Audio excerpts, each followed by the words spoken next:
أعوذ بالله من الشيطان الرجيم.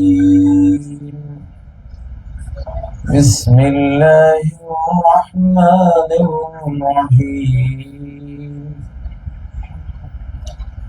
إن هذا القرآن يهدي للتي هي أقوم ويبشر المؤمنين الذين يعملون الصالحات أن لهم أجرا كبيرا.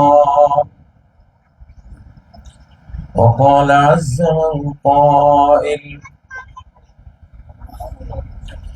يا أيها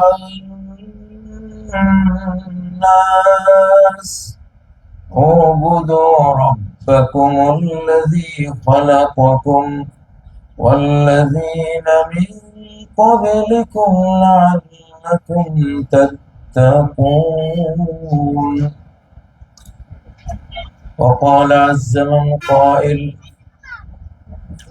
سنريهم آياتنا في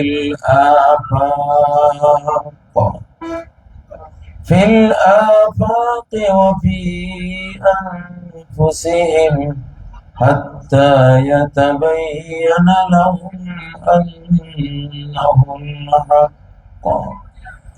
أولم يكف بربك أنه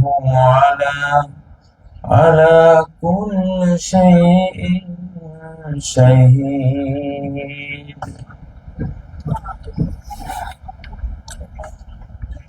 ويقول الرسول صلى الله عليه وسلم: القرآن شافع مشفع وماحل مصدق،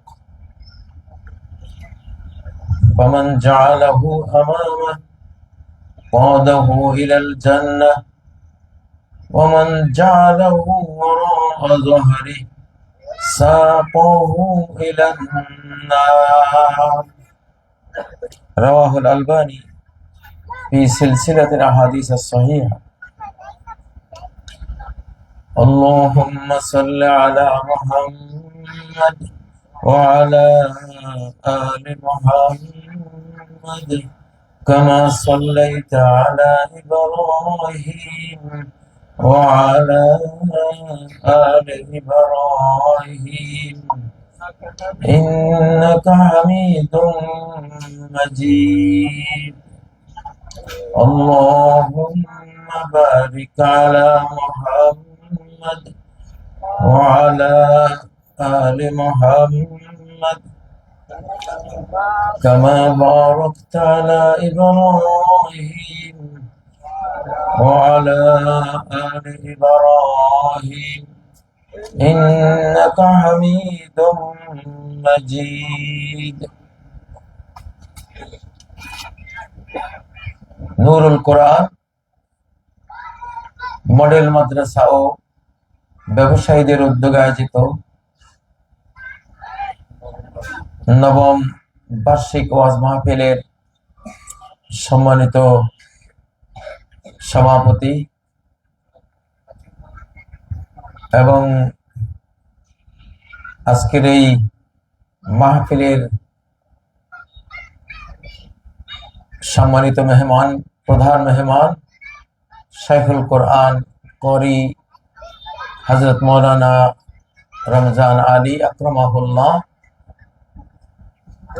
অন্যান্য কারিইনে কোরআন, উলামায়ে ইসলাম, আইম্মাতুল মাসাজিদ, আমার সম্মুখে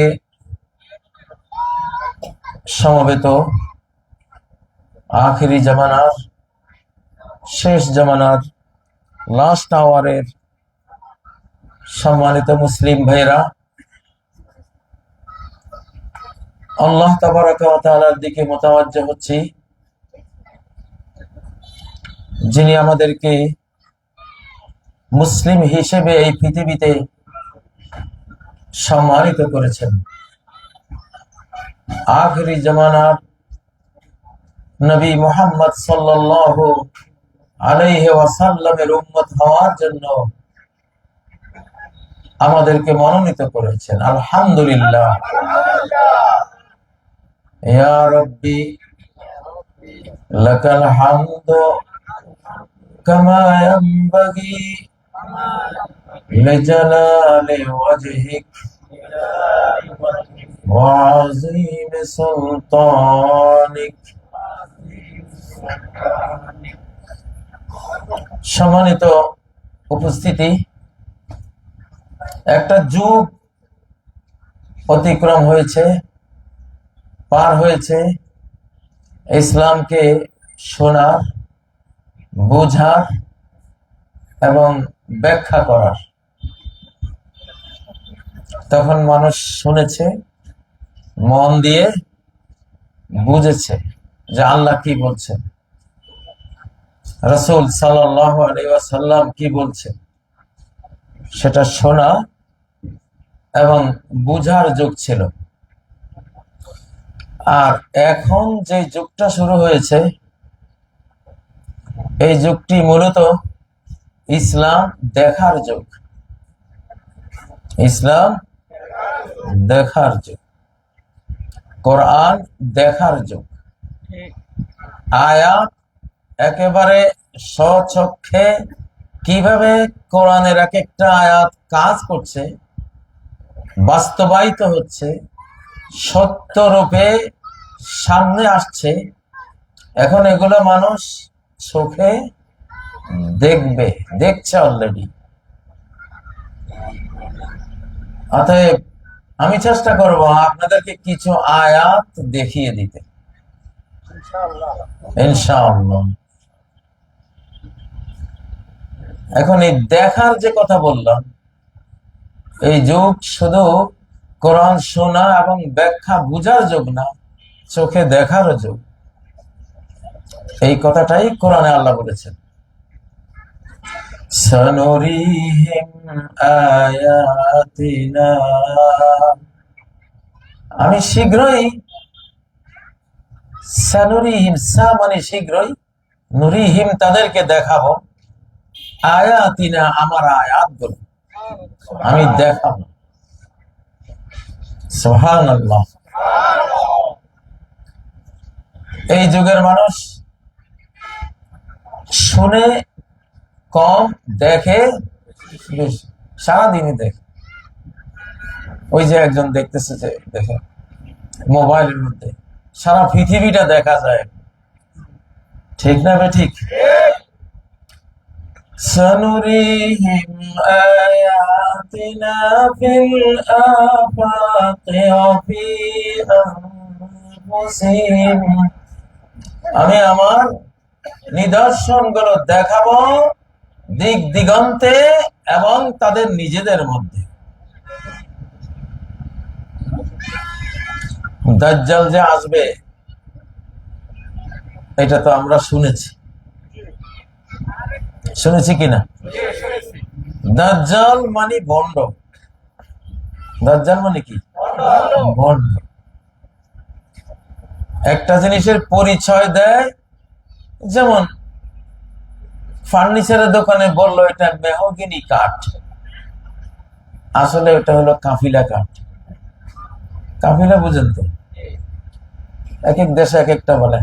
লক্ষ্মীপুরে বলে বাদি গাছ, কোথাও বলে জিগা গাছ, কোথাও বলে কাফিলা গাছ, মানে এটা একটা অপদার্থ কাঠ, ঠিক না?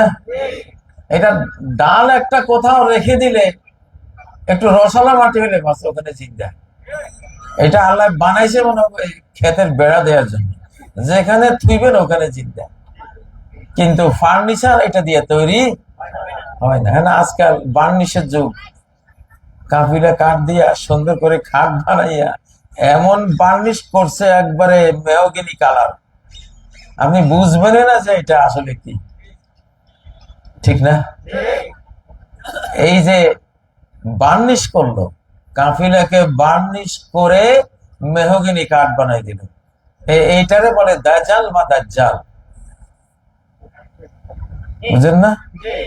জিনিসটা তেলা পোকাকে ভাজি করে চীনারা খায় তেলা পোকা ভাজি করে, এমন মশলা, গরম মশলা, তারপরে আরো যা আছে দেয়, যে এটা দেখে বুঝের কোনো কায়দা নেই যে এটা তেলা পোকা। আমরা এমন একটা যুগে বাস করি। তো দাজ্জাল যখন আসবে, দাজ্জালের কপালে কাফারা লেখা থাকবে। এখন আমরা শুনতেছি, কিন্তু দাজ্জাল যেদিন আসবে সেদিন তাকে যারা দেখবে, দেখনেওয়ালা যদি ঈমান থাকে, তাহলে সে দাজ্জালের কপালের লেখাটা পড়বে, আরবি না জানলেও পড়বে, দেখবে। ঈমান থাকার কারণে সে দাজ্জালের কপালে, দাজ্জাল বলবে আমি আল্লাহ, আমি মাবুদ, তোমরা আমারে সিজদা করো। দাজ্জালের হুকুমে আকাশ থেকে বৃষ্টি হচ্ছে, সে দেখাবে। তার হুকুমে মাটি থেকে ফসল হচ্ছে, তার হুকুমে গাভীর ওলানে দুধ আসছে। তারে যারা মানবে, তাদের টাকা পয়সা ধন দৌলতের অভাব নাই, এরকম একটা আল্লাহ করাবেন। এগুলো আমাদের ঈমান পরীক্ষার জন্য।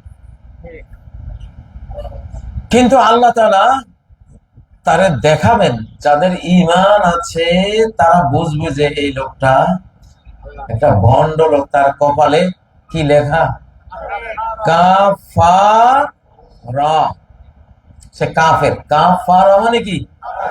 কাফের। তো এটা আমরা দেখবো, যাদের ঈমান আছে তারা দেখবে, যেটা দেখার জন্য আল্লাহ তাআলা দেখাবেন। আচ্ছা প্রিয় ভাইয়েরা,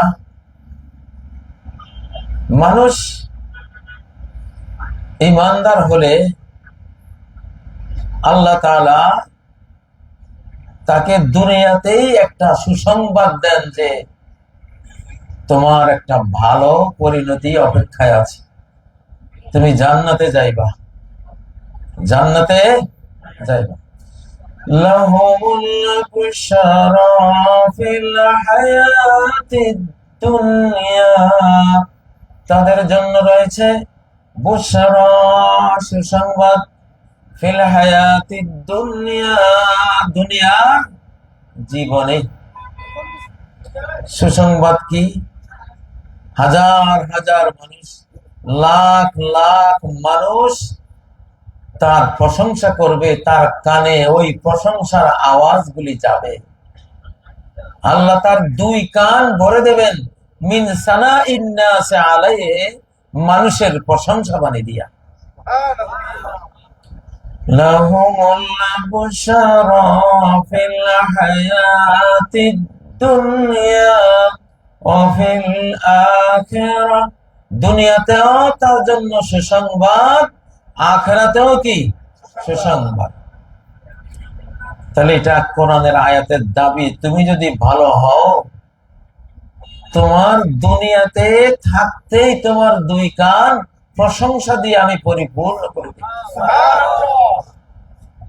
সূরা ইউনূসের ৬২, ৬৩, ৬৬ নম্বর আয়াত, আল্লাহ তার বন্ধুদের কথা এগুলিতে আলোচনা করেছেন। এখন এই আয়াতটা আমি দেখাই। আমাদের যে ওসমান হাদি শহীদ হলো, আল্লাহ তার শাহাদাত কবুল করেন। এই ছেলেটা আমরা জানি সে আমাদের এই মুসলিম বাংলাদেশের অত্যন্ত দেশপ্রেমিক একটি ছেলে ছিল। আমরাও দেশপ্রেমিক, আমরা বাংলাদেশকে আমরা আল্লাহর জন্য ভালোবাসি, কারণ এই মানচিত্র আমরা আল্লাহর জন্য নিয়েছি, না হলে আমরা হিন্দুস্তানে থাকতাম। কিন্তু আমরা আল্লাহর জন্য আলাদা হয়েছি, শান্তি মতো একটু নামাজ পড়বো, শান্তি মতো একটু আল্লাহকে ডাকবো, ঠিক নয় কি? আমার নারায়ে তাকবীর আমি দেব, আমার কোরবানি আমি করব, আমার দ্বীনের কাজ শান্তি মতো আমি পালন করব। সেজন্যই আমার মানচিত্রে আমার পাসপোর্ট নিয়ে যাতে কেউ কথা না বলে, আমার অধিকার নিয়ে যাতে কেউ আমার উপরে অত্যাচার না করে, হাজারো শান্তির বিষয় আছে স্বাধীন একটি মানচিত্র। তো এই মানচিত্রের জন্য যে জীবন দেবে সে শহীদ ইনশাআল্লাহ। এটা সহজ মানচিত্র না, এটা দ্বিজাতি তত্ত্ব, টু নেশন থিওরির মাধ্যমে, যে আমরা মুসলিমরা আলাদা আল্লাহর জাতি আর অমুসলিমরা তারা মূর্তি পূজারী আলাদা জাতি, এই বিশ্বাসের কারণেই এই ভাগাভাগিটা হয়েছে, তাই না? আল্লাহ যে বললেন লাহুমুল বুশরা ফিল হায়াতিদ দুনিয়া, তুমি যদি ভালো হও, আল্লাহ ওয়ালা হও, আল্লাহর প্রিয় জিনিসকে যদি তুমি ভালোবাসলে ওয়ালা হও, তাহলে এই দুনিয়াতে থাকতেই তোমাকে আমি জান্নাতের সুসংবাদ দিয়ে দেব। আল্লাহু আকবার। তাহলে ওসমান হাদিকে দেখেন, গুলি খেয়েছে শুক্রবারে যে মারা যায়, তখন ক্লিনিক্যালি ডেথ, মারা গেছে সে, মেডিকেল গতভাবে আসলে ওই দিনই সে মরে গেছে, কিন্তু আধুনিক যন্ত্রপাতির কারণে হয়তো আল্লাহ তাআলা শেষ সময় পর্যন্ত মানুষকে বুঝার একটা সুযোগ করে দেন যে তার কিছু নিঃশ্বাস এখনো আছে। শুক্রবারে মরলে তার কবরের কোনো সওয়াল জবাব নাই, জান্নাত সরাসরি। গ্রামে গঞ্জে অনেক অতি সাধারণ মানুষ দেখা যায় যে শুক্রবারে মারা গেছে, কত বড় সৌভাগ্য। সরাসরি আমিনাল ফাত্তান নবী সাল্লাল্লাহু আলাইহি ওয়াসাল্লাম বলেন যে সে পরীক্ষক, যে মুনকার নাকির, যে 4টা প্রশ্ন করবে, তোমার রবকে, তোমার দ্বীন কি, তোমার নবীকে, তোমার সোর্স অফ নলেজ কি, এসব কোনো প্রশ্ন তার নাই। তাহলে এটা একটা সুসংবাদ যে সে জান্নাতে যাচ্ছে। ইমানদার যখন জুমার দিনে মরে, সুসংবাদ হয় যে সে কোথায় যাচ্ছে। তারপরে দেখেন আবার সে 1 সপ্তাহ পরে যখন মরল, সেটাও শুক্রবার। যেখানে 1 শুক্রবার পাইলে জান্নাত, সেখানে ডাবলটা পাইলে কি অবস্থা, ঠিক না বেঠিক?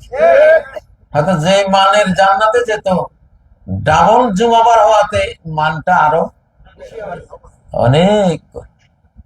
এরপরে বিশ্ব ইতিহাসের সবচেয়ে বড় জানাজা দেখা গেছে, আয়াতটা দেখেছেন? মালিক মিয়া অ্যাভিনিউতে সংসদের সামনে আল্লাহ যে বললেন, দেখ আমার পথে যদি থাকিস, এই ছেলেটা যদি সেকুলার হতো, ধর্ম নিরপেক্ষ হতো, নাস্তিক হতো, কেউ কানাইয়াও চাইতো না তার দিকে, ঠিক না ঠিক? একজন মরছিল না ঢাকা ভার্সিটিতে, কি জানি সেকুলার একজন, 6-7 জন লোক জানা যায়, পাওয়া যায়নি, অনেক বড় উচ্চ শিক্ষিত। তখন আফসোস করে কারা জানি বলছিল, যদি আহমদ শফি সাহেবের মতো হতে পারতাম, ওনার জানা যায় কত লক্ষ লোক, মাইল কে মাইল। সুবহানাল্লাহ। ঢাকা ভার্সিটিতে এত বড় একজন ডক্টর মারা গেল, জানাজা পড়ার লোক। ও ভাইয়েরা, তাহলে আমরা দেখলাম, আমরা যদি নেককার হই, আল্লাহওয়ালা হই, আমরা যদি ভালো হই, আল্লাহর পথে যদি আমাদের জীবনটা যায়, আল্লাহ যে বললেন সুসংবাদ তার জন্য আছে, আমরা এই সুসংবাদটা আমাদের সংসদ ভবনের সামনে গোটা জাতি সহ সারা পৃথিবীর মানুষ এই আয়াতটা চোখে দেখেছে কিনা?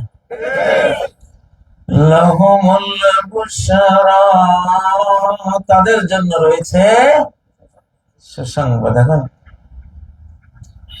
পৃথিবীর মানুষ তো শুধু মানুষ দেখেছে, কিন্তু এখানে সাদা পোশাকে 15-20 ফিট লম্বা লম্বা অজস্র ফেরেশতা ছিলেন, সেটা পৃথিবীর ক্যামেরায় ধরে নাই, দেখে নাই। যাদের হৃদয়ের ক্যামেরা সতেজ আছে তারা দেখেছে, অজস্র ফেরেশতা ছিল ওখানে, অনেক লম্বা লম্বা, বিশাল বিশাল। ঠিক 1965 সালের যুদ্ধে যেমন, পাক ভারত যুদ্ধের সময় যখন ইন্ডিয়ান আর্মিরা পাকিস্তানে করাচিতে বোম্বিং করছিল, তখন আকাশ থেকে সৈনিকরা দেখতো অনেক বিশাল বিশাল পাগড়িধারী সাদা জামাওয়ালারা ওদের ফেলা বোমা হাতে নিয়ে পানিতে ফেলে দিচ্ছে। বন্দি ইন্ডিয়ান সৈনিকরা পাকিস্তানি সৈনিকদেরকে জিজ্ঞাসা করেছিল, তোমাদের ওই সৈনিকরা কোথায়, আমাদেরকে একটু দেখাও। পাকিস্তানি সৈনিকরা বললো, কই, আমরা তো এরকম কোন সৈনিক দেখিনি। আল্লাহ ওদেরকে দেখাইছে, ওরা তো বেঈমান, যাতে একটু ইমানটা আনে। মা নুনাজ্জিলুল মালাইকাতা ইল্লা বিল হক। আল্লাহ বলেন, ফেরেশতা আমি এমনি নাজিল করি না। বাংলাদেশে অলরেডি ফেরেশতা নাজিল হয়েছে, একাধিক দৃশ্যে দেখা গেছে। তো এটা একটা পাপীদের জন্য সবচেয়ে বেদনাদায়ক এবং ধ্বংসাত্মক সংবাদ। কারণ ফেরেশতা যেখানে আসে, তারা বিশাল এক মুমিনদের জন্য বিশাল বিজয়ের সিস্টেম নিয়ে আসে, বেঈমানদের জন্য ধ্বংসের বার্তা এবং সিস্টেম নিয়ে আসে। কাফেররা বলতো যে, হে মুহাম্মদ, তুমি তো আমাদেরকে দাওয়াত দিচ্ছ ইসলামের, তো একটু ফেরেশতা দেখাই দাও না। তুমি যদি এতই আল্লাহওয়ালা হও, তাহলে আমাদেরকে কিছু ফেরেশতা দেখাই দাও, আমরা দেখবো আর তোমার উপর ঈমান আনবো। আসলে ঈমান আনবে না, এমনি খামাখা। কারণ ওরা তো বললো যে চাঁদ 2 টুকরা করে দিলে ঈমান আনবো। নবীজির ইশারায় আল্লাহ চাঁদ 2 ভাগ করে দিলেন, আবার জোড়াই দিলেন, চোখে দেখলো ওরা। কত বড় জাদুকর! অথচ নবীজির আমলে কেরালার রাজা জমুরন সামেরি সম্ভবত, এবং পরে তার নাম হয়েছিল তাজুল ইসলাম বা তাজউদ্দিন।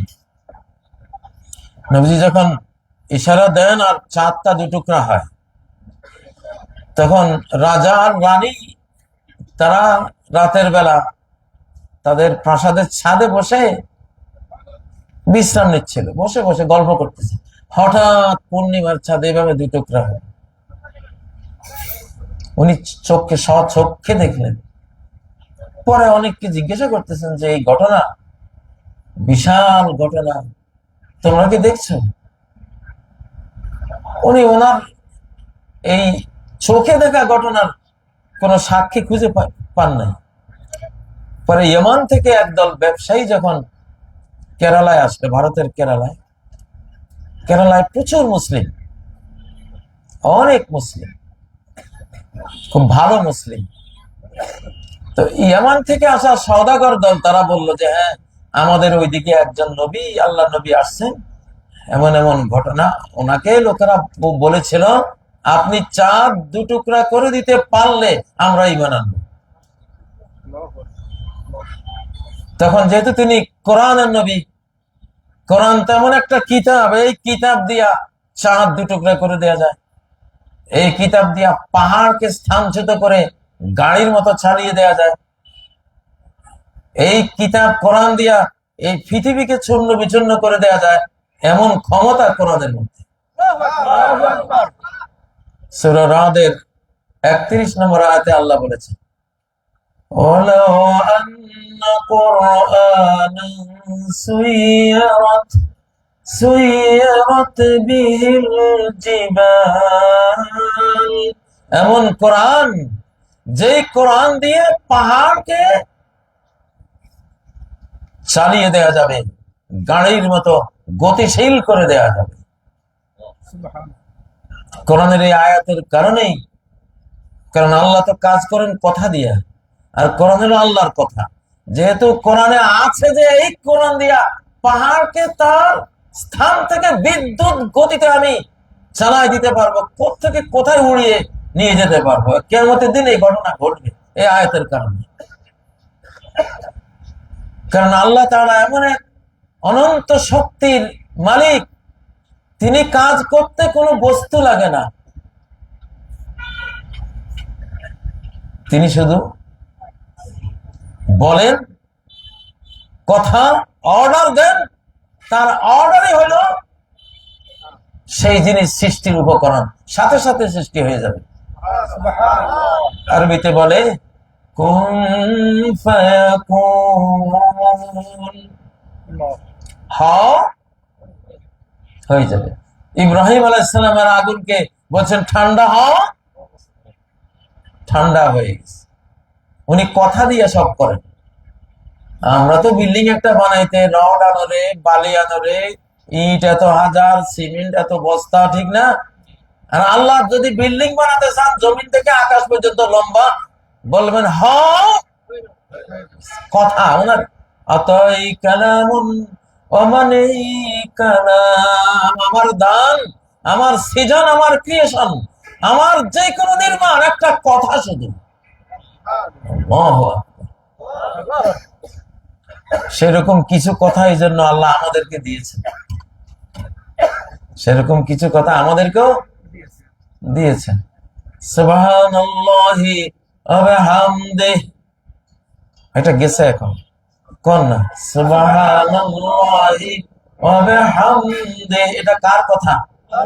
যেহেতু আল্লাহর কথা, নবীজি বলছেন গুরসাত লাহু নাখলাতুন ফিল জান্নাহ সুবহানাল্লাহি ওয়া বিহামদিহি। তুমি বললা আল্লাহর কথা, মুখ দিয়ে উচ্চারণ করলে তো সাথে সাথে সেই ট্রিলিয়ন ট্রিলিয়ন আলোকবর্ষ দূরে সেই জান্নাতে বিশাল একটা ফলবান বৃক্ষ জন্ম হয়ে গেছে।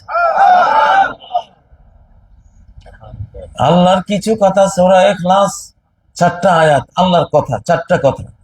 এই 4টা কথা যদি 10 বার কেউ পড়ে, একটি সোনার উপর বিল্ডিং তার জান্নাতে নির্মাণ হয়ে যায়। কারণ কার কথা? যিনি কথা দিয়েই সব বানান, কথা দিয়েই সব বানান।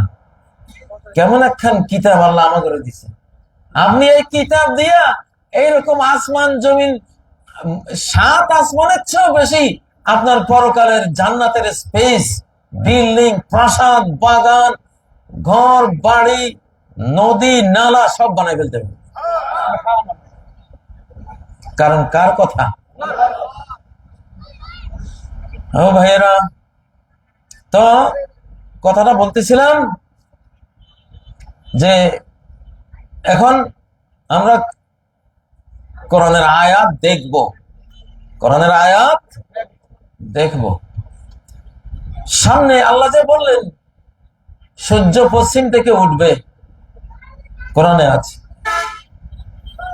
এই যুগের মানুষ এটা চোখে দেখবে, হ্যাঁ পশ্চিম থেকে উঠতেছে, ঠিক না?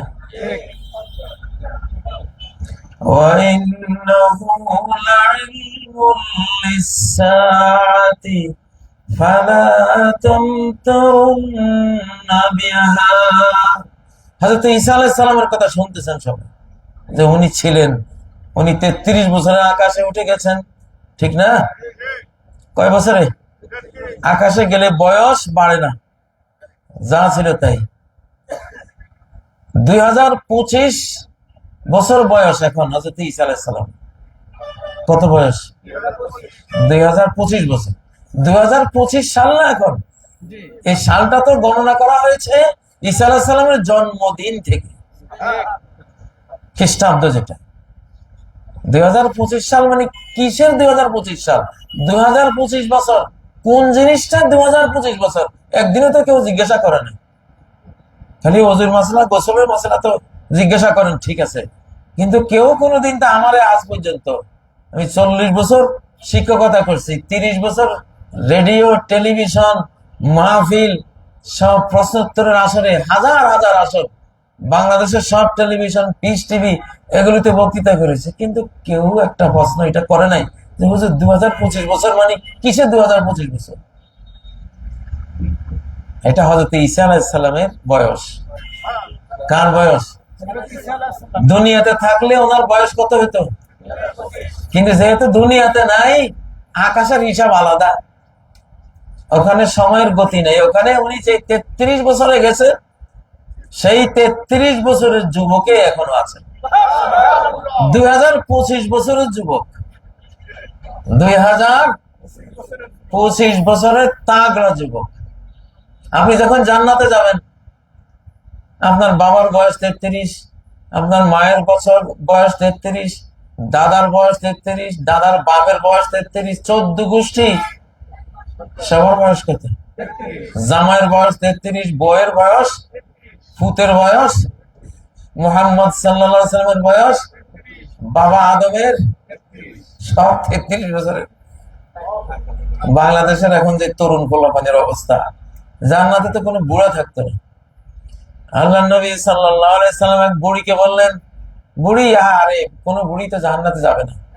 বুড়ি সে কান্না কে দেখে, আরে আমার তাহলে বুড়ি আসলে নবীজি পরে তারে বুঝেন, আরে বুড়ি তুই কি এই অবস্থায় যাবি? তোরে আল্লাহ তাআলা 33 বছরের যুবতী বানাইয়া নিব, তরুণী বানাইয়া নিব। তারপরে বুড়ি হেসে দিছে, যা। সুবহানাল্লাহ।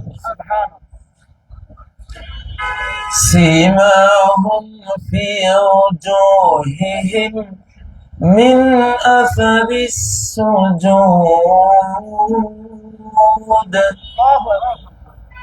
মদের বারে যান, মদ খায়, জিনেবা বিচার করে, গান বাদ্য বাজনা নিয়ে পড়ে থাকে। 20-30টা মদখোর মদের বারে বসা। এক কোরআনের একটা আয়াত দেখবেন, ওইখানে কোরআনের একটা আয়াত দেখবেন, কি আল্লাহ বলছেন, ইউরাফুল মুজরিমুনা বিসিমাহুম। অপরাধীদেরকে চেহারার কালার, হাবভাব দেখা কিয়ামতের ময়দানে ধরা হবে। চেহারা কে বেরে, এটা তো অপরাধী, ধর এটারে। গত 17 বছরে পুলিশ শিবিরের ফলাফান্ডে ধরতো কেমনে জানেন? শিবিরের ফলাফান দেখলে চেহারার মধ্যে একটু আলো আলো ভাব, তো অজু করছে, নামাজ পড়ছে, আল্লাহকে ডাকছে, বিড়ি খায় না, বুঝেন না? তো এরা যতই ফলায়, এরা বিড়ি হাতে নিলে, আমি এক পুলিশ অফিসার আমার কাছে কয়, সে আমার থেকে বাঁচার জন্য বিড়ি হাতে খায় না, কিন্তু বিড়ি একটা হাতে রাখছে যাতে পুলিশে সন্দেহ না করে। আমি চেহারা দেখি ধরছি, আরে এটা তো বিড়ি খান না, বিড়ি হাতে থাকলে এদিকে আয়। করোনার আয়াত দেখেন, মসজিদে যান, 20-25 জন তাবলিগি বা হুজুর কারি বসে আছে, মদের বারে 25 জন দেখলেন, আর মসজিদেও 25 জন দেখেন। আপনি দুইটা আয়াত দেখতে পাবেন। একটা আয়াত হলো সূরা ফাতির 29 নম্বর আয়াত, সীমাহুম ফি উজুহিহিম মিন আসারিস সুজুদ। তাদের চেহারা জ্যোতি, আলো আলো। আল্লাহকে যে সেজদা দিয়েছে, সেজদার সেই জ্যোতি, সেই নূর, সেই আলো চেহারায় ভাসতেছে, দেখ, ঠিক না কথা? আর ওই যে মদের বারে পাপ করতেছে,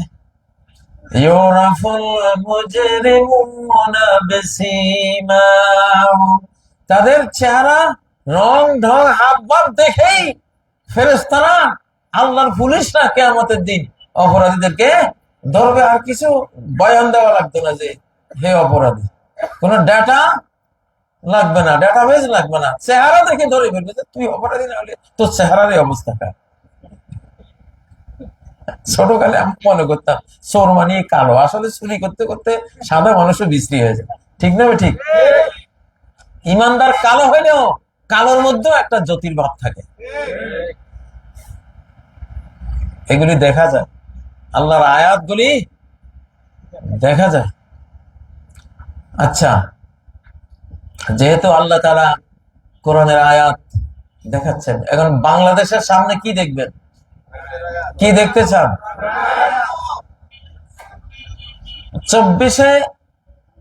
2024-এর 5 আগস্ট ইসলাম নাজিল হয়েছে বাংলাদেশ। 2024-এর 5 আগস্ট কোরআনের 114 সূরা নতুন পাওয়ার, রাজত্ব, সাম্রাজ্য নিয়ে বাংলাদেশে অবস্থান নিয়েছে। 24 থেকে আজকে 2025, 1 বছর কয় মাস? 6 মাস। তো কোরআন কোরআন যে নাজিল হয়েছে, এখানে ইসলাম যে নাজিল হয়েছে নতুন করে নবায়ন হওয়ার জন্য, রিনিউ হওয়ার জন্য। আমি কোনো রাজনীতির কথা বলছি না, আপনাদেরকে আয়াত বুঝাবার জন্য বলছি। যখন আল্লাহর বিজয়, আল্লাহর সাহায্য আসে, তখন তুমি দেখবা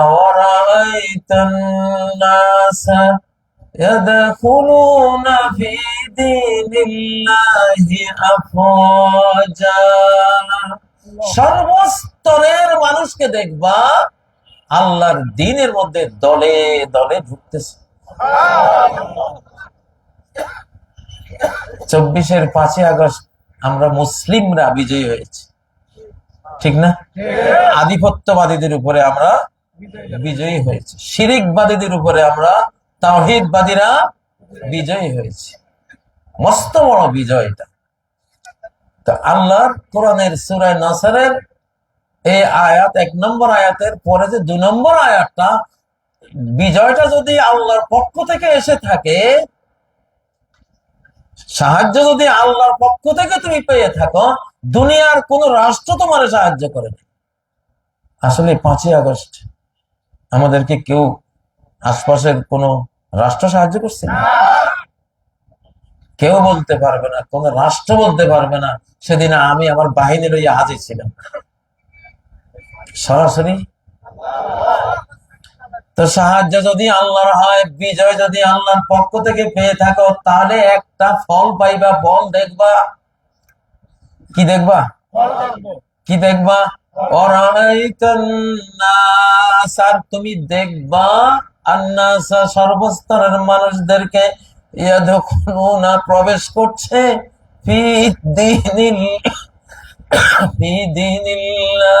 আল্লাহর দ্বীনের মধ্যে, আফওয়াজা, দলে দলে। ঢাকা বিশ্ববিদ্যালয় নির্বাচনে দেখছেন নি? দেখেছেন? এত ভোট পাইব, যারা পাইছে তারাও কল্পনা করেনি। এটা আল্লাহর কাজ। তুই দাঁড়া, বাকি কাজ আমার। তুই দাঁড়াস না আমার নাম নিয়ে, আমার কোরআন নিয়ে, আমার ইসলাম নিয়ে, বাকি কাজ কার? আল্লাহ। ভাই, এগুলি আল্লাহর জিনিস। সংকীর্ণ কোনো চিন্তা নিয়ে কেউ আমার কথা শুনবেন না। আমি ব্যক্তিগতভাবে একলা একটা মানুষ, একেবারে একা। না কোনো সংস্থা, না কোনো দল, না কোনো এই গোষ্ঠী মুষ্টি, কিচ্ছু নেই। আমি একজন বাংলাদেশি পাবলিকের মতো চলি, বাস, একা একটা মানুষ। আমি কোনো রাজনৈতিক দলের নেতাও না, কর্মীও না, কিছুই না। কিন্তু আল্লাহর দ্বীন নিয়ে যে কথা বলে, আমি তার দলের কর্মী, তার দলের সর্বোচ্চ কোরবানি দাতা ব্যক্তি চাও, আরো বড় কোরবানি দেব। কারণ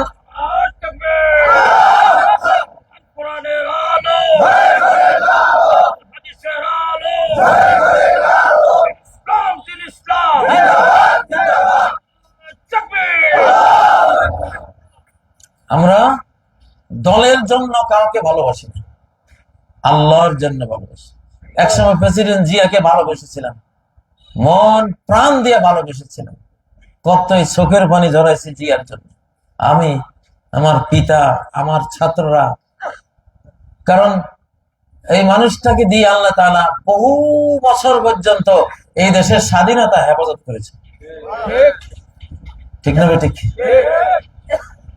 এবং তিনি যেদিন ক্ষমতায় আসেন, সেদিন নারায়ে তাকবীর, 71 থেকে 75 বন্ধ থাকার পরে জনতা ট্যাঙ্কের উপরে সিপাহী জনতা একসাথে হয়ে নারায়ে তাকবীর দিয়েছে।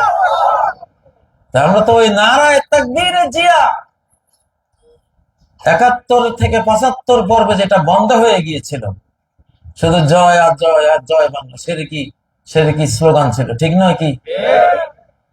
আল্লাহ তাআলা ওটা জিয়ার মাধ্যমে আমাদেরকে আবার আমাদের হাতে উপহার দিয়েছে। আমরা তো প্রেসিডেন্ট জিয়ার জন্য, সেই জন্য চোখের পানি ফেলেছিলাম। ইসলামিক রাজনীতি বন্ধ ছিল, প্রেসিডেন্ট জিয়াই আবার এটা বন্ধের পরে চালু করেছিলেন, এই জন্য তারা ভালোবাসা দিয়েছে। আবার আলিম ওলামাদেরকে রাষ্ট্রীয় পর্যায়ে সম্মান যেটা একবারে কেড়ে নেওয়া হয়েছিল। জিয়ার সাথে আমি 3 দিন ছিলাম হিজবুল বাহাদ সফরে 1981 জানুয়ারি, 19, 20, 21, 3 দিন। মেধাবী স্কলার ছাত্রদেরকে নিয়ে তিনি সমুদ্রে সফর করেছিলেন। বিশাল একটা ইতিহাস আছে সফর। তো ওনাকে দেখছি, উনি স্কুল কলেজ ভার্সিটি সব ছাত্রদেরকে একসাথ করে প্রথম যে কথাটা বললেন, বিসমিল্লাহির রহমানির রহিম। আমার মৌলভী সাহেবরা কই? আমি ছিলাম ছোট্ট, আমার বয়স কত, 16 বছর, ফাজিল ডিগ্রি ছাত্র ছিলাম, আমি সবচেয়ে ছোট ছিলাম। তো অনেক কোরআনের অনেক আয়াত দিয়ে উনি অনেক কিছু বুঝাইছে। সমুদ্রে বাংলাদেশের অফুরন্ত সম্পদ পড়ে আছে, তোমাদেরকে সমুদ্রের সীমানা দেখাইলাম, এগুলি তোমরা তুলবা। আবার আমি বেঁচে থাকলে পাহাড় দেখাতে তোমাদের নিয়ে যাব, পাহাড়ে কি সম্পদ আছে সেটাও তোমরা আহরণ করবে। কিন্তু আল্লাহ, ওনার তো হায়াত ছিল না। আমাদের ওই ঘটনার পরে 5-6 মাসের মধ্যে উনি চলে গেছেন। আল্লাহ ওনার শাহাদাত কবুল করুন। যাই হোক, তো আমরা কোনো একজন মানুষকে, কোনো একটা দলকে আমরা ভালোবাসবো শুধুই আল্লাহ। আমাদের এই ভালোবাসা কেউ পয়সা দিয়ে কেনার ক্ষমতা নেই। এরকম 7টা পৃথিবী দিলেও আমাদের এক কণা ভালোবাসা কেউ কিনতে পারবে না। কিন্তু যদি সে আল্লাহর কোনো কাজ করে থাকে, গোটা দিনটা তাকে দিয়ে দেবো ইনশাআল্লাহ। যতটুক সে আল্লাহর জন্য, আমরা ততটুক তার জন্য। একজন মুসলিমের এটা হওয়া উচিত, কারণ এটার আপনি সওয়াব পাবেন আল্লাহর কাছে, ঠিক না? আচ্ছা, মানে বাংলাদেশের হালচালটা রাজনৈতিক নেতৃবৃন্দরে বুঝতে হবে, না বুঝলে আপনি ক্ষতিগ্রস্ত হবেন। আমাকে কেউ মনে করবেন না যে আমি রাজনীতি করি। আমি ধানের শেষকে কত ভোট দিয়েছি। এই যে ফ্যাসিবাদীরা যেগুলি নির্বাচন হতে দেয়নি, একবার মনে হয় দিয়েছেন, তো ধানের শেষকে দিয়েছেন। তো ওই সময় ওনাদেরকে দিয়েই কাজ করা যায়, তো দিয়েছি। কিন্তু 2024-এর 5ই আগস্ট একটা গোটা পৃথিবী পরিবর্তনের একটা সূচনা হয়েছে। মানে ইসলাম নিয়ে আসবে আল্লাহ তাআলা, কোরআন নিয়ে আসবে, নবীজির আদর্শ নিয়ে আসবে। কারণ টাইম নেই। আপনি 2046, আমার মিশন 2046, 2046-এর মধ্যে, অর্থাৎ 24-23 বছর, এই 23 বছরে বাকি অর্ধ পৃথিবী ইসলামের আওতায় আসবে, সবাই মুসলিম হয়ে যাবে। নবীজির 23 বছরে অর্ধ পৃথিবী 57 রাষ্ট্র আমাদের হাতে আছে, আর এখনকার 23 বছরে বাকি অর্ধ পৃথিবী আসবে, পুরো পৃথিবী মুসলিম হয়ে যাবে।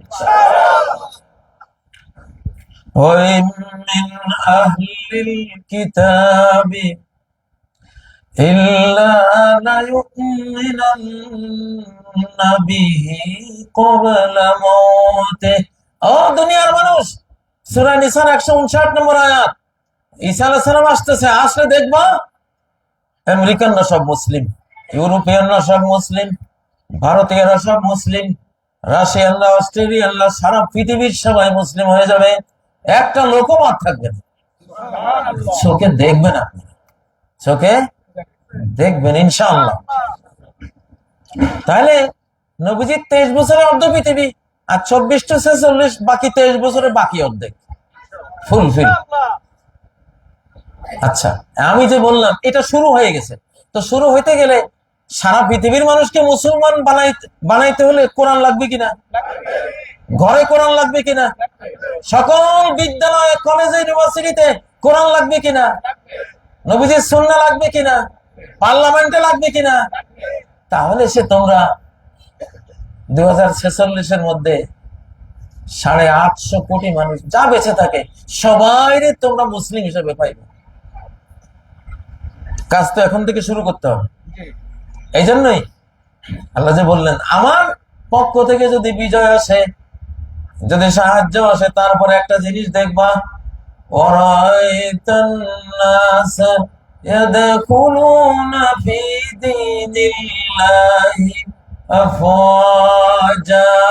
সর্বস্তরের মানুষদেরকে দেখবা দলে দলে আল্লাহর দ্বীনে ঢুকতেছে। এই যে ডাকসু নির্বাচন, সর্বস্তরের ছাত্র ছাত্রী, ঠিক না?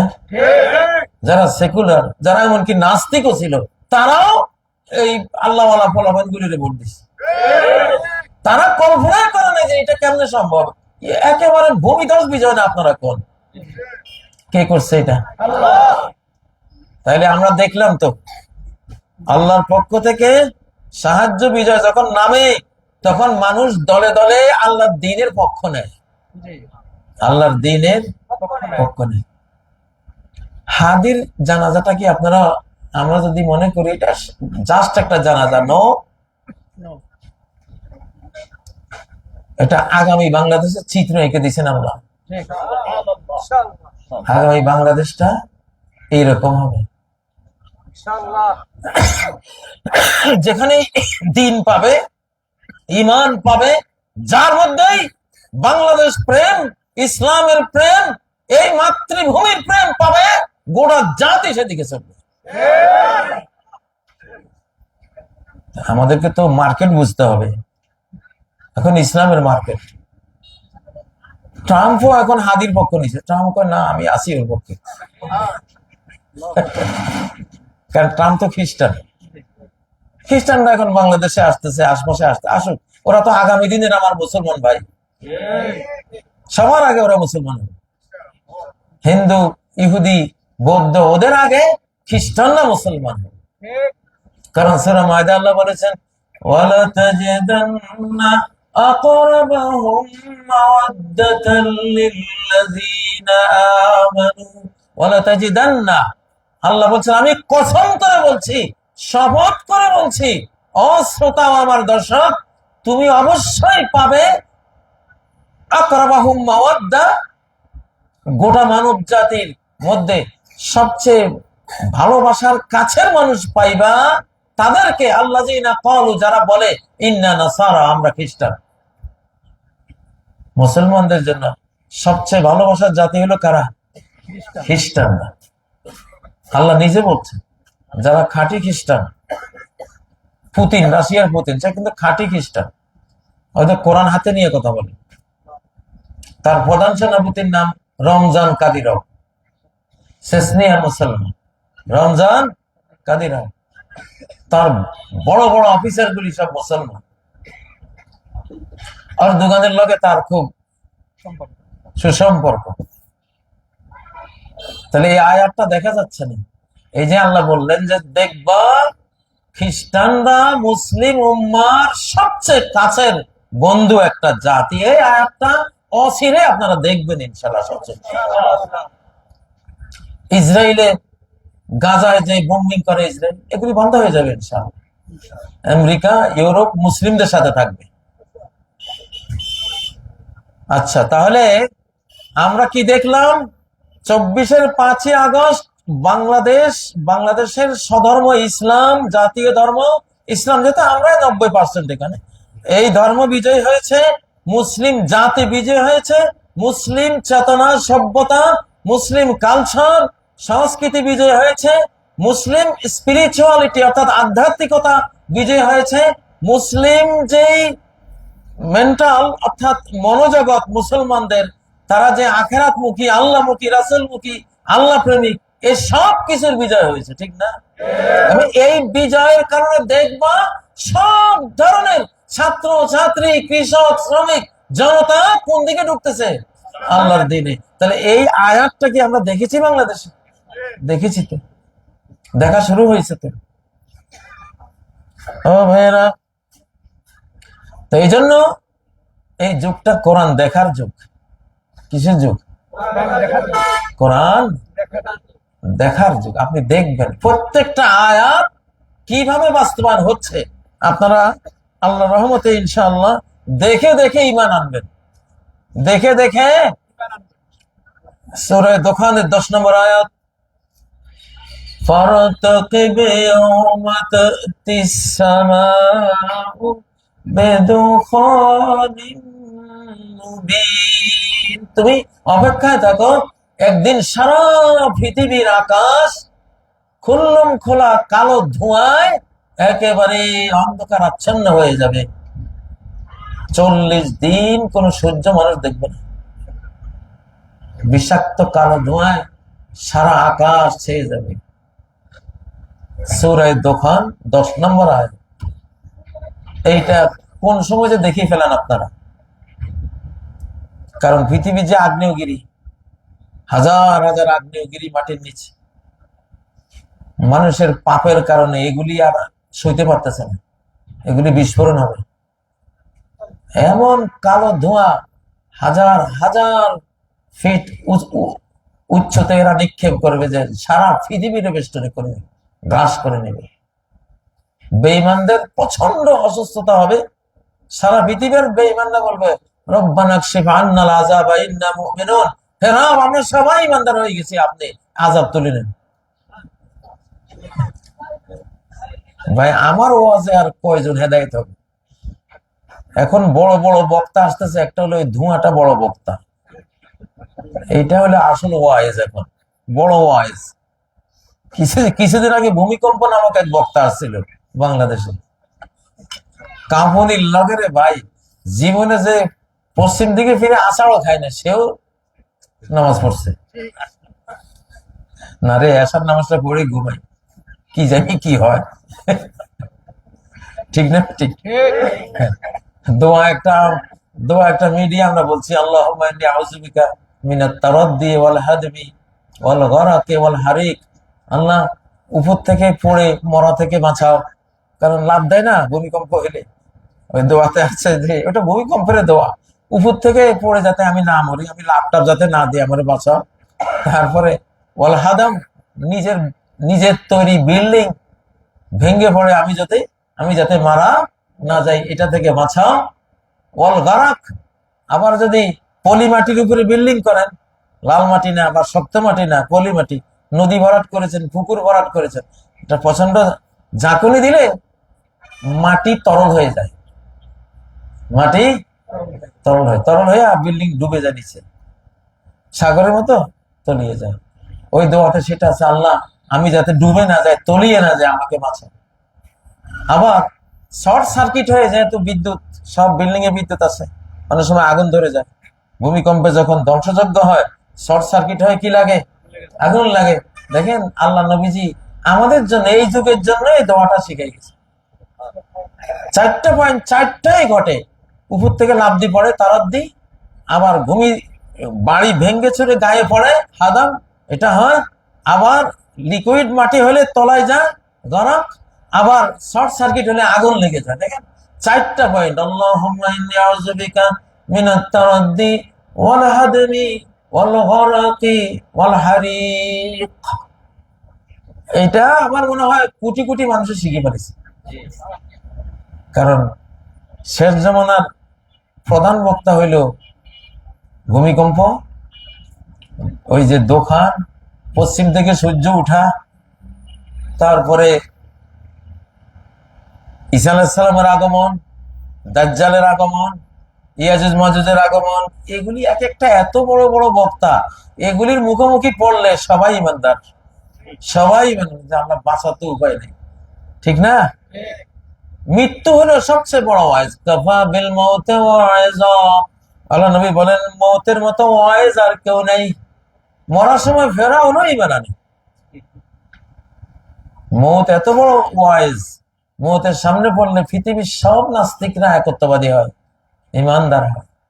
কারণ তখন তো সব দেখে যে আমি যা অস্বীকার করতাম কতটা সত্য। প্রিয় ভাইরা, এখন একটা প্রশ্ন দিয়েছেন, দেশের যে পরিস্থিতি, সাধারণ মানুষের করণীয় কি? সাধারণ মানুষের এবং যারা একটু পোলাপান টাইপের আছে, সবার করণীয় হলো দাউদ আলাইহিস সালামের মতো একটা করে লোহা দিয়া বর্ম বানাইবে, লোহার বর্ম। কেবল এই সুতার কাপড়ের ড্রেস পরাই কেবল সুন্নত, লোহা দিয়ে তৈরি ড্রেস পরাও সুন্নত। লোহা দিয়া তৈরি ড্রেস বানানো সুন্নত। যেভাবে মাথায় গুলি করতে আছে, বুঝেন না, এমন টুপি বানাবেন, লোহার টুপি, একদম মাথাটা সেফ। এখানে যদি কেউ আসে আমার ভাইদের মধ্যে যারা স্টিল এগুলো নিয়ে কাজ করেন, হট কেকের মতো বিক্রি হবে। কোন কোম্পানি যদি এটা বানায়, যে এমন একটা টুপি বানাবে একবারে কান্টন শুদ্ধা এরকম, যে গুলি করলে মাথা মতো একদম সেফ, বুঝেন না? এই যে পোলাপান যারা রাজনীতি করো ভাই, আমরা তো 60 বছরের পরে আর ওই লোকের রোগেও দরকার তো গেছে, আমার হাতের বাইরে গেছে, ঠিক না? আসলে তো মানুষের যত রোগ ব্যাধি হয় 40 থেকে 60-এর মধ্যে, 60-এর পরে আর রোগে ধরে না, সহজে দুনিয়ার কোনো ফিতনা ফাসাদে ওদেরকে ধরে না, কারণ তারা তো অন্য জগতে চলে যাচ্ছে। এই জন্য কিন্তু যারা যুবকরা আছে তোমাদের জন্য বলছি,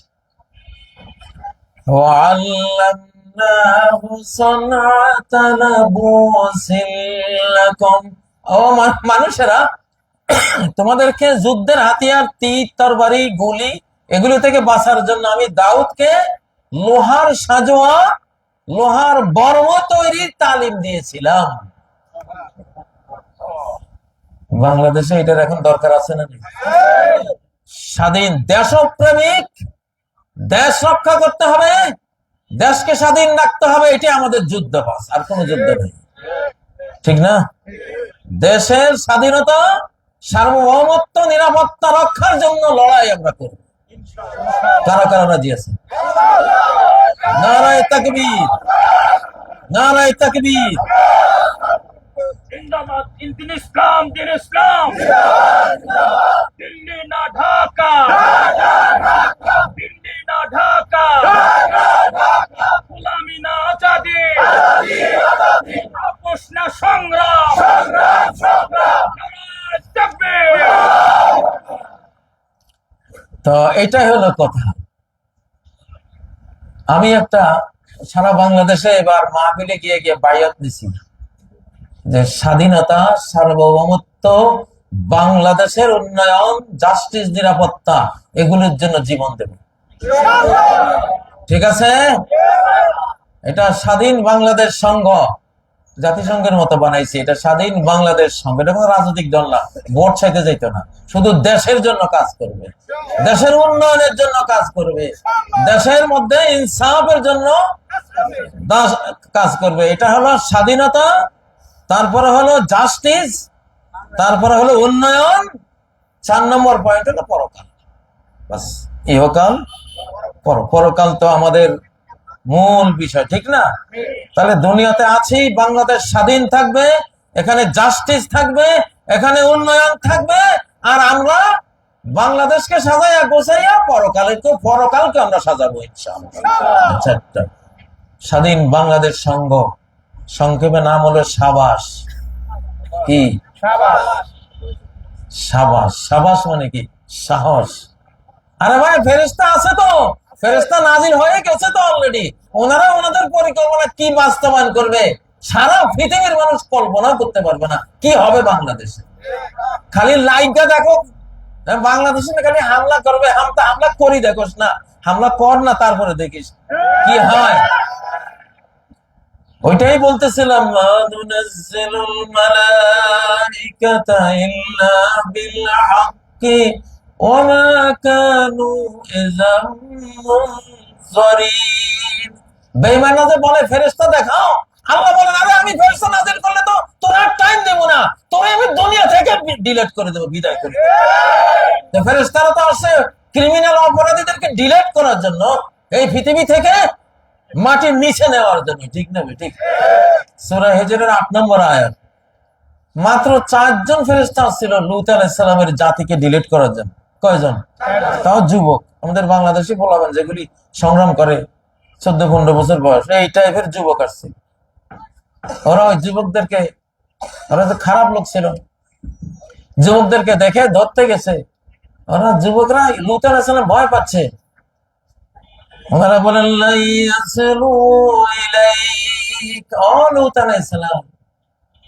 নেভার, কোশ্চিন কালেও ওরা আপনার এই পাপী জাতি আমাদেরকে টাচ করতে পারবে না, আমরা নরমাল যুবক না, ফেরেশতা। ইন্না মাওইদাহুমুস সাবহু আলাইসা সাবহু বিকারীব। এদের ধ্বংসের সময় পয়েন্ট ঠিক করা হয়েছে কালকে একেবারে প্রত্যুষে ঘুমের ঘরে। ওরা ঘুম থেকেও জাগবে না ওই টাইমে, সারা রাত তো শয়তানি করে ঘুমায়, ভোরে ঘুমে থাকে। ওই সময় আমরা এদের ধ্বংস করে দেব। কয়জন মাত্র? 75 কিলোমিটার লম্বা, 5 কিলোমিটার চওড়া একটা গোটা দেশকে আকাশ পর্যন্ত তুলে উল্টাইয়া এভাবে ফেলে দিচ্ছে। সেই ফেরেশতা বাংলাদেশে নাজিল হয়েছে কোনো 4 জন না, 4 জন না, শত শত ফেরেশতা অলরেডি আকাশের বার্তা নিয়ে চলে আসছে। মানে অতএব ভাই আমরা, বিশেষ করে আমি নিজে, আমি কোন জিনিস না দেখে বলি না, না দেখে না। হয় কোরআনে দেখি, না হলে ইলহামি ভাবে দেখি, বা নবীর হাদিসে দেখি, দেখেই তারপরে আমাদেরকে বলি। আপনারা দেখবেন ইনশাআল্লাহ সামনে। তো কি বললাম, এখন আমাদের যুবকদের কি করানো উচিত? একটা করে হেলমেট বানাইবা, এই যে গার্মেন্টস টার্মেন্টস যারা বানাও ভাই, কাপড় চোপড়, এমন একটা টুপি বানাইবা যে পৃথিবীর কোনো গুলি ওই টুপি ভেদ করবে না। ঠিক না বেটি? আমার মনে হয় কেউ যদি এমন একটা ক্যাপ বানাইতে পারে, এটা 15-20 কোটি পিস বিক্রি হয়ে যাবে। ঠিক না? ফরজ ফরজ এটা বানাইতে হবে। ডক্টর ইউনূস সাহেব যুবকদেরকে বাঁচান, এই দেশের জনগণকে বাঁচান, খুনিদের হাত থেকে বাঁচান। তাহলে এমন একটা টুপি বানাবে আর বুক রক্ষা হয়, এরকম পুলিশেরা গায়ে দেয় না, এগুলি তো বুলেট প্রুফ বলে এগুলিতে। সাজওয়া, কোরআনে বলে সারাবিল, সারাবিল বা সাজওয়া, আগের যুগের ভাষা বর্মা, বুলেট প্রুফ। এখন এই বাংলাদেশের এখন 1 নম্বর করণীয়, সরকার বেসরকার যে যেখানে আছেন, যার টপিক আছে, যুদ্ধ শুরু হয়ে গেছে অলরেডি, যুদ্ধ শুরু হয়ে গেছে। ঠিক না বে? ঠিক, শুরু হয়ে গেছে।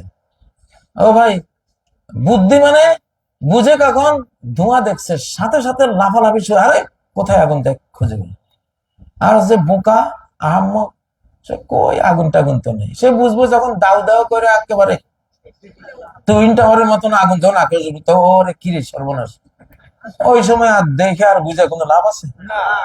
বুঝতে হয় তো বহু আগে, বুঝতে হয় বহু আগে।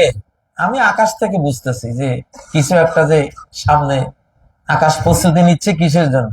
ভাই তুমি জমিনে যদি সারা পৃথিবীর সব বিমান কামান অ্যাটম বোম তুমি রেডি করো, আকাশের বাহিনীর একজনে আনাপ এগুলিরে সাবার করে ফেলে।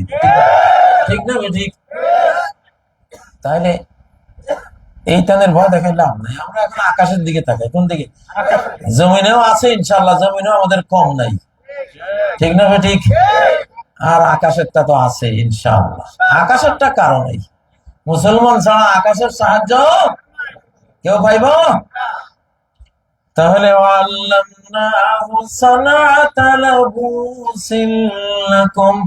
অথবা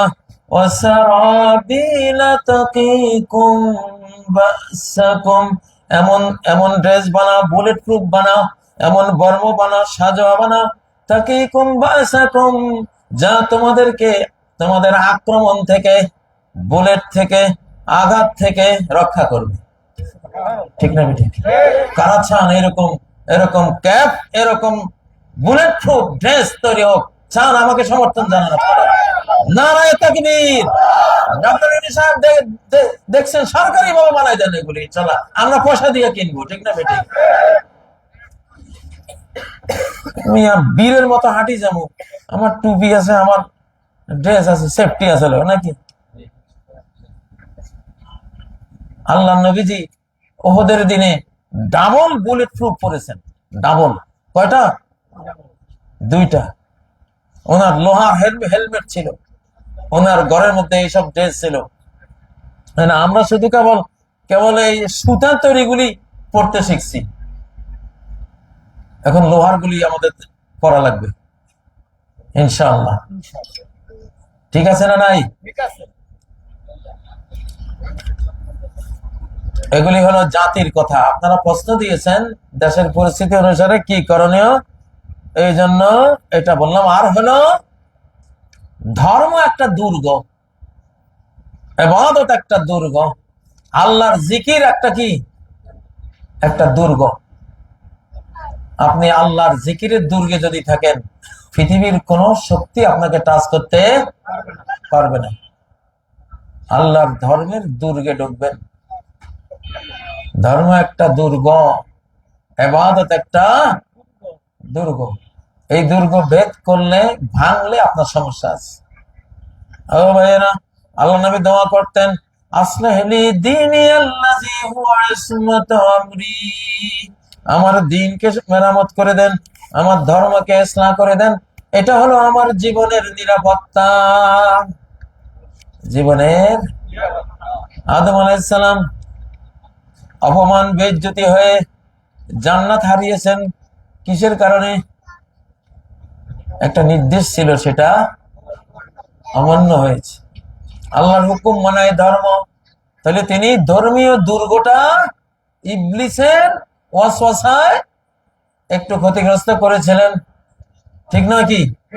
সেজন্য কি হলো, উনি ওই জান্নাত থেকে জমিনে আসতে হইলো। আমরা ওনার পিঠে কইরা দুনিয়াতে আসি। এই জেলখানায় আমরা সবাই বন্দী। কিন্তু যদি আল্লাহর হুকুমটা তিনি অমান্য না করতেন, উনি ভুলে অমান্য করেছেন, যদি ওই ভুলটা ইবলিসে করাতে না পারতো, তাহলে এই জমিনের কারাগারে আসা লাগতো না, ঠিক নয় কি? ইবলিসের জীবনে ইবলিস না ফেরেশতাদের মুআল্লিম ছিল, ওস্তাদ ছিল। ফেরেশতাদের ওস্তাদ হয়েও কেন ইবলিসের এই দশা হলো?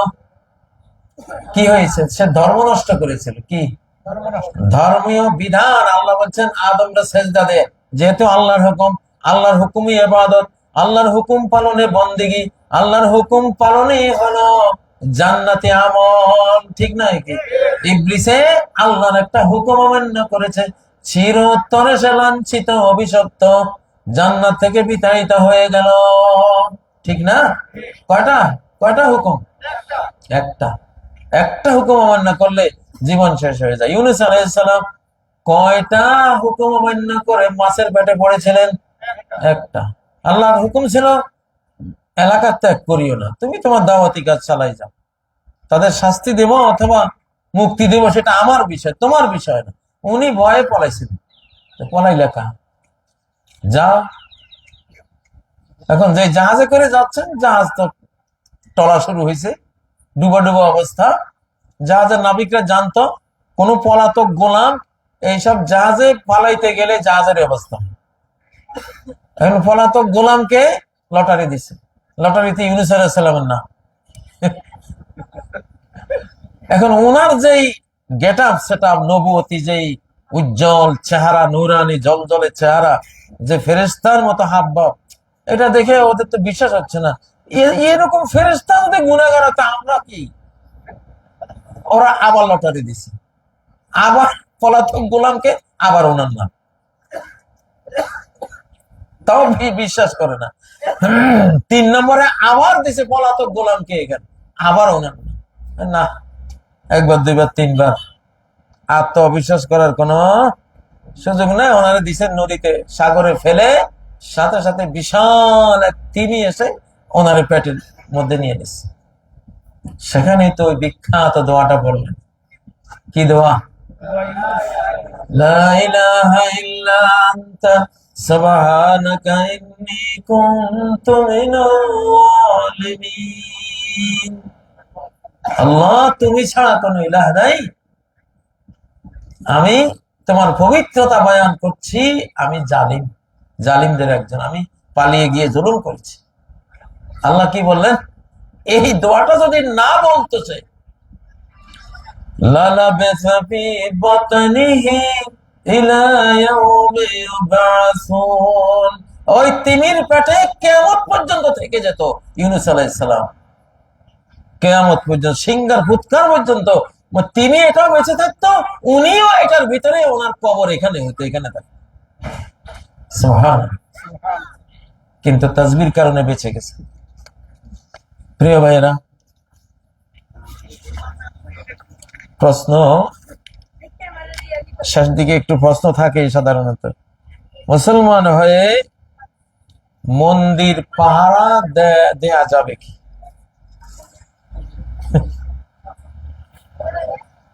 কেউ যদি মন্দির ভাঙ্গা মুসলমানদেরকে দোষ দেয় আর ষড়যন্ত্র করে, মন্দির ভাঙ্গা দোষটা দিব কারে? এমন চক্রান্ত বাংলাদেশে হয় কিনা? তখন আপনি মুসলিম জাতিকে রক্ষার নিয়ত করে আপনি ওটা পাহারা দিবেন। মূলত সেই পাহারাটা মন্দির পাহারা না, সেই পাহারাটা আপনার মুসলিম জাতিকে পাহারা দিচ্ছেন। ঠিক না? ঠিক। মর্ম তো বুঝতে হবে, কারণ তো বুঝতে হবে, কেন আপনি এখানে মুসলিম, আপনি মন্দির পাহারা দিচ্ছেন কি মন্দিরের জন্য? মোটেও না, আপনি আপনার জাতির জন্য গেছেন ওখানে। ঠিক না? ঠিক। ইন্নামাল আমালু বিন্নিয়াত, আমল হলো নিয়তের উপরে নির্ভর করে। তোমার নিয়ত তো ভাই, তুমি মন্দিরের পূজার উপরে সন্তুষ্ট, মূর্তি এগুলির কাছে কিছু চাইবা টাইবা, এগুলি তো তুমি মন দিয়ে ঘৃণা করো, এটা তোমার নিয়ত নাই। তোমার নিয়ত হলো এটা ভাঙ্গে তো কইব জামাতে ইসলাম ভাঙছে, বা ওই যে চরমনার পীর সাহেব ভাঙছে, বা অমুক তবলিগওয়ালারা ভাঙছে, এরকম লোক আছে না নাই? তা তুমি গেছো ওখানে তবলিগ বাঁচাইতে, ওই পীর সাহেবরে বাঁচাইতে, ইসলামিক রাজ্যে যারা করে তাদেরকে বাঁচাইতে। ঠিক না? ঠিক। ভালো নিয়ত, এটা হতেই পারে। আমাদের দেশে যারা হিন্দুরা থাকে তারা তো আমাদের এই বাংলাদেশই একটা জাতি, ধর্মীয় আমাদের মতে সমান অধিকার নিয়ে তারা বেঁচে থাকবে। তাদের সাথে আমাদের যে জাস্টিস, যে ইনসাফ ভিত্তিক যে মিলেমিশে তাদের সাথে ব্যবসা বাণিজ্য, কৃষি কাজ কারবার, রাষ্ট্র পরিচালনা সবই আমরা করতে পারি, আমাদের সেটা ইসলামে তো আছেই। আচ্ছা, আর একটা প্রশ্ন করলেন, জুতা পরে জানাজার নামাজ আদায় করা যাবে কি? আরে ভাই, জুতা পরে তো সাহাবীরা সব ফরজ নামাজ আদায় করত। হ্যাঁ, জুতা বেচারা খুব অপমানিত হয়ে গেছে এই যুগে। জুতা মানে এটা খারাপ জিনিস। আর তোমার কইছে কে জুতা মানে খারাপ জিনিস? জুতা যে কত কষ্ট করে আবিষ্কার করছে মানুষে। রবি ঠাকুরের জুতা আবিষ্কারের একটা গল্প আছে না, ওখানে পড়ে। জুতা তো একটা খুবই ভালো জিনিস। জুতা একটা পদভূষণ, পায়ের অলংকার, পায়ের অলংকার, পায়ের সেফটি। তো আপনি একটা অফিসে যদি জুতা ছাড়া যান, আপনার টাই আছে, একবারে কেতা দুরুস্ত সব আছে, ধরেন আপনি ডক্টর ইউনূস সাহেবের যমুনায় গেছেন, জুতা নাই, কোন আওরা যাওরা এটা ধরে লয়ে আইছে, এটার কথা হলো তো জুতা ছাড়া আইছে। তাহলে দুনিয়ার একজন রাজার অফিসে গেলে যদি জুতা লাগে, আপনি মহারাজ শাহানশাহ আল্লাহর দরবারে যাচ্ছেন, পাটা আপনার জুতা নাই, এটা কেমন কথা? ঠিক না? মুশকিল হলো, নবীজির যুগে মসজিদ ছিল কঙ্কর, বালু, মাটি। কারণ ইসলামের শিক্ষা হলো, ভাই তুমি তো মাটির তৈরি মানুষ, তুমি মসজিদে কি বড় লুকি দেখাইতে আইছো?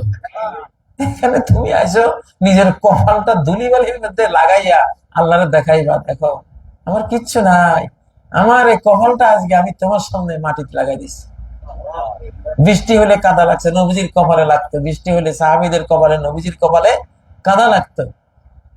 আল্লাহ নবী বলেন, ফাইন্না রাহমাতা তুওয়াজিহুহা, বান্দার কপালে নাকে হাতে যখন ধুলিবালি কাদা লাগে, সেজদায় গিয়া আল্লাহর রহমতের বন্যা আকাশ থেকে ধেয়ে আসে তার দিকে, যে আমার এই বান্দা কত ভদ্র ধনী, আমি তারা কত সম্মান করছি, কিন্তু আমার সামনে সে তার সম্মান অহংকার সব ধুলাই মিশিয়ে দিল।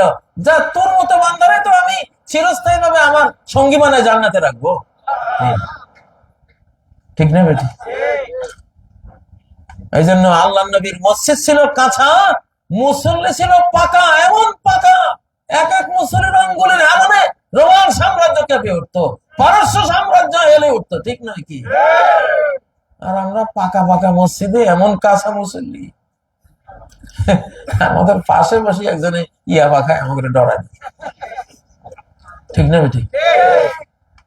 এইসব পাকার কোনো অর্থ আছে? অর্থ নেই। যাই হোক, এখন যেহেতু ঘর বাড়ি পাকা হয়ে গেছে, মসজিদ কাছে থাকলে একটা অপমানিত হয় মসজিদ, সেজন্য হয়ে গেছে যেমন সুটকি তেমন বেগুন, যেমন মুসল্লি তেমন মসজিদ।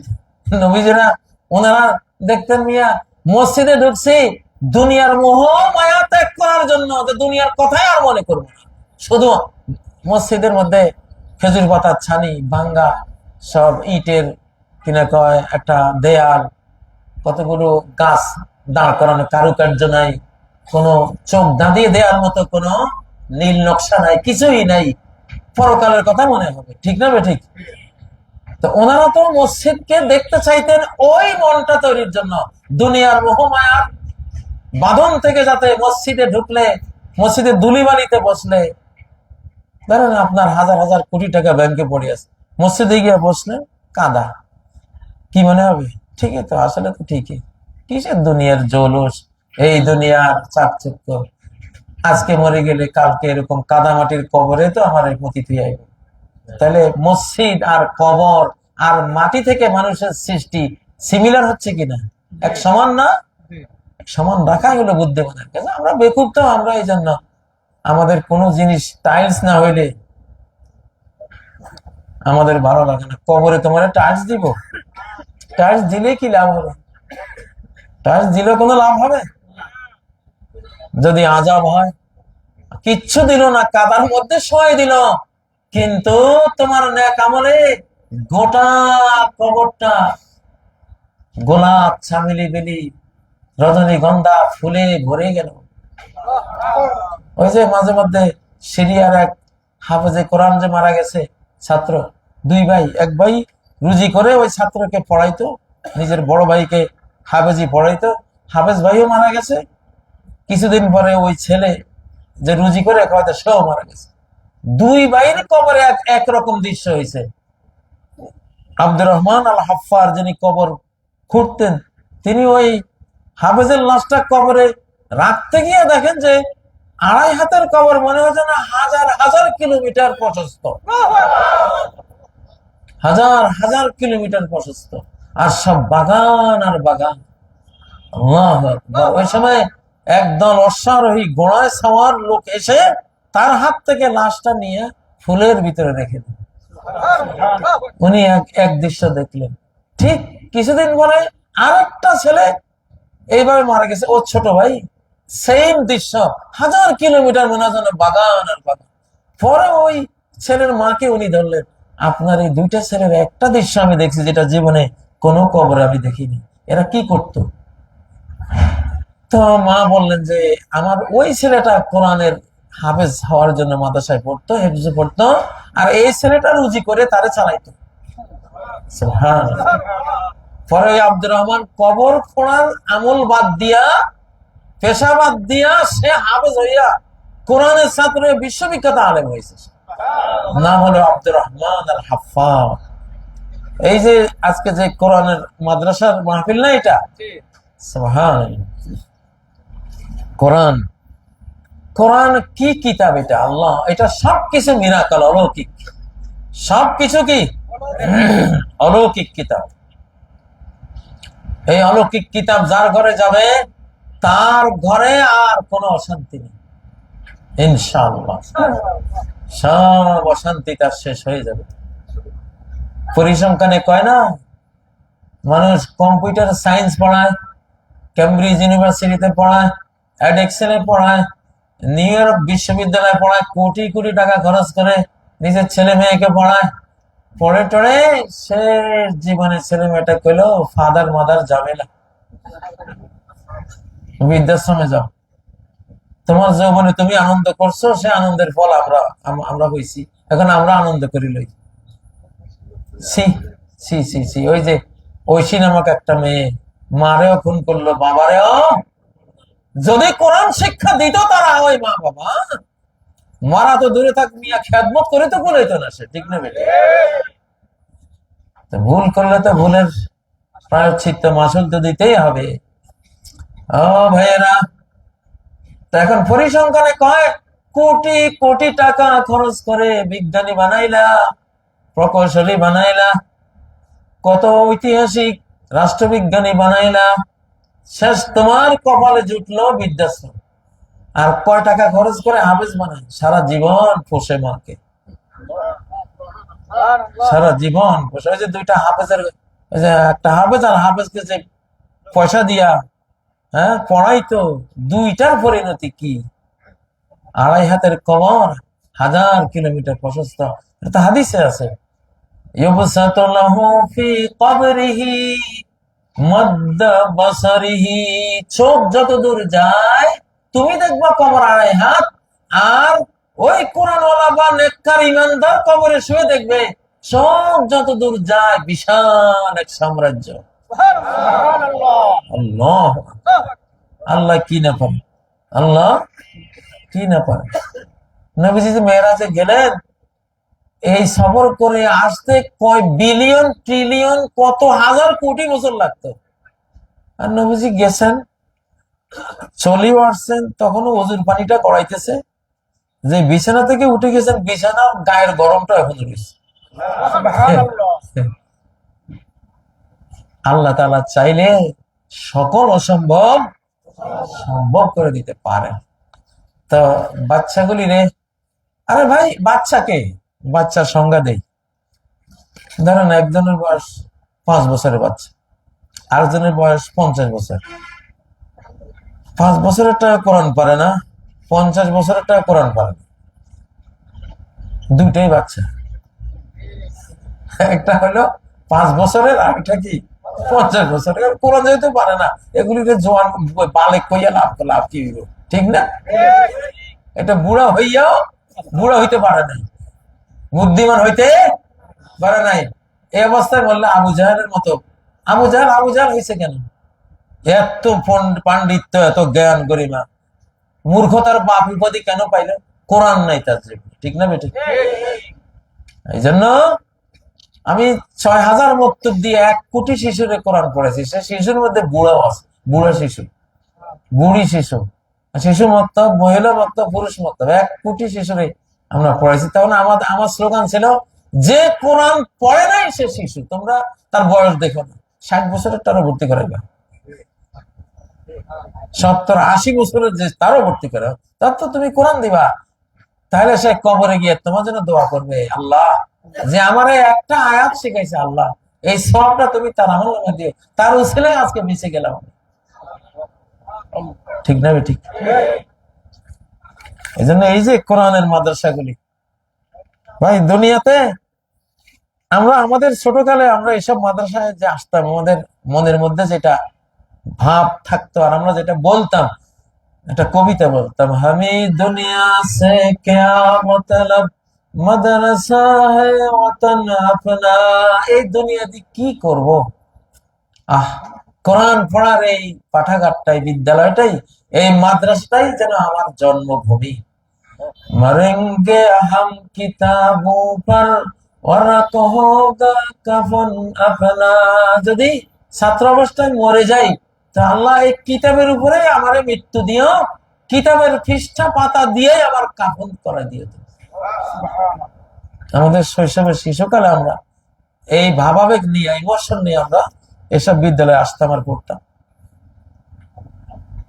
আচ্ছা, কয়েকজন মেয়েকে কোরআন সবক দিতে হবে, মাদ্রাসা ছাত্রছাত্রী দেওয়ার জন্য একটু নসিহত। হ্যাঁ ইনশাল্লাহ, আমি তো আপনার প্রশ্ন পড়ার আগে তো আল্লাহ আমার মুখ দিয়ে ওইটাই বলাচ্ছেন। এই যে প্রত্যেকটা শিশুর প্রথম শিক্ষা, ফরজ শিক্ষা কোরআন শিক্ষা, ছেলে হোক মেয়ে হোক, তার প্রথম ফরজ শিক্ষা কি? কোরআন। আপনি যদি তার কোরআন শিখাইলেন, মানে আপনি তার অন্তরে আল্লাহর পরিচয় দিলেন। এই শিশুর অন্তরে আল্লাহ তাআলা মায়ের পরিচয় দিয়ে দেবে যে মা কি জিনিস, বাবার পরিচয় দিয়ে দেবে যে বাবা কি জিনিস। চিরকাল এই শিশু আপনাদের জন্য দোয়া করে, দুনিয়াতেও শান্তি পাবেন, মৃত্যুর পরেও শান্তি পাবেন। আপনাদের কি সবক দিতে হবে? দেন একটু বসেন, আমরা একটা সবক দিয়া তারপরে দোয়া করে শেষ করছি ইনশাআল্লাহ।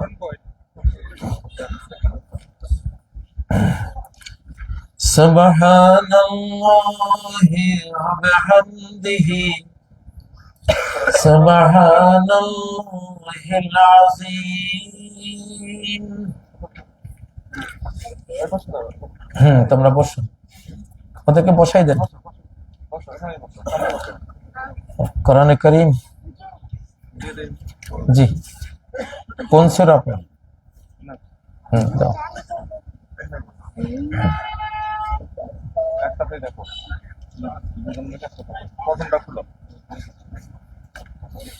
সূরা ফাতিহা না?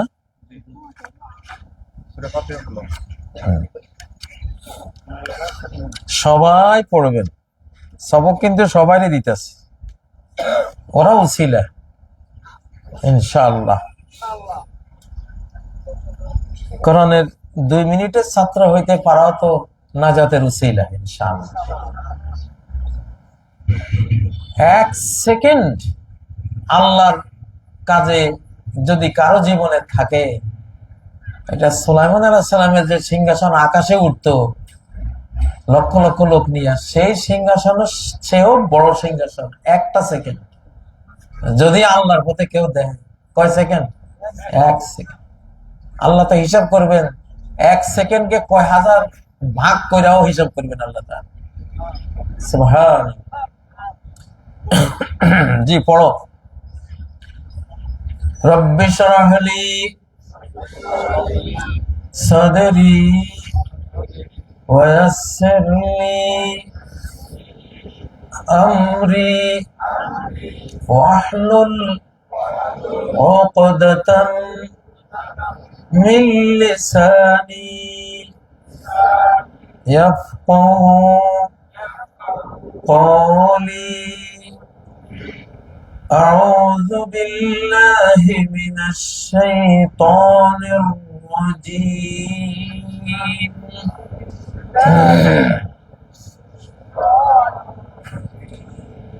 بسم الله الرحمن الرحيم.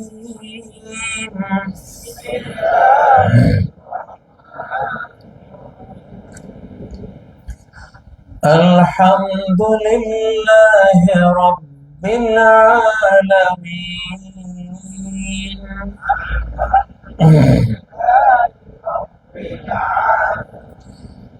الرحمن الرحيم. مالك يوم الدين. إياك نعبد وإياك نستعين.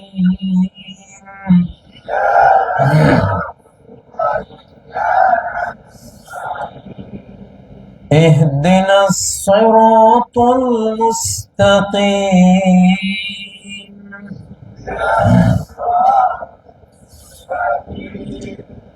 صراط الذين أنعمت عليهم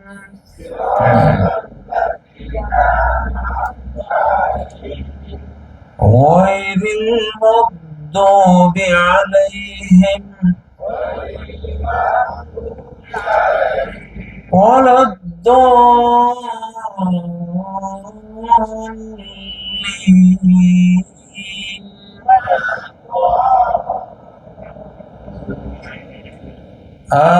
আমিন। কোরআন পড়া শেষ হলে মানুষ সাদাকাল্লাহুল আযীম পড়ে, এটা সুন্নত নয়। সুন্নত হলো এই দোয়াটা পড়া। পড়েন আমার সাথে, সুবহানাকাল্লাহুম্মা ওয়া বিহামদিকা আশহাদু আল্লা ইলাহা ইল্লা আনতা আস্তাগফিরুকা ওয়া আতুবু ইলাইক। নবী সাল্লাল্লাহু আলাইহি সাল্লাম সম্পর্কে ইমাম ইবনে সিন্নি আমলুল ইয়াম ওয়াল লাইলা গ্রন্থে হাদিসটা বর্ণনা করেছেন যে নবীজি যখনই কোনো সালাত শেষ করতেন অথবা কোনো তেলাওয়াত শেষ করতেন বা কোনো মজলিস থেকে উঠতেন, তো এই কয়টা কথা দিয়ে সেই সালাত, সেই তেলাওয়াত, সেই মজলিস শেষ করতেন। যে এই কয়টা কথা এখন বললাম, মনে থাকবে তো ইনশাআল্লাহ? আল্লাহ তাআলা তৌফিক দান করুন। اللهم آمين. ربنا آتنا في الدنيا حسنة وفي الآخرة حسنة وقنا عذاب النار. হে রব, আমাদের জীবনকে সৌন্দর্য মণ্ডিত করে দাও।